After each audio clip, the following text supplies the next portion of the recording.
ગેલોક્સમાં ગાડી લેવા માટે આવ્યા પહેલી વાર, પણ બહુ સરસ અનુભવ થયો. એને ડિલિવરી પણ સારી રીતે આપી, અમને માન સન્માન આપ્યું અને અમને ખૂબ આનંદ છે.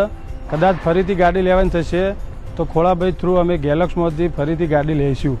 ટાટા મોટર્સ 2010થી અમે યુઝ કરીએ છીએ, તો બીજી બધી ગાડી કરતો વેરી ગુડ છે. મેન્ટેનન્સમાં, એવરેજમાં અને બધી રીતે એની રિસેલ વેલ્યુ પણ સારી છે અને અમે એનાથી ખુશ છીએ.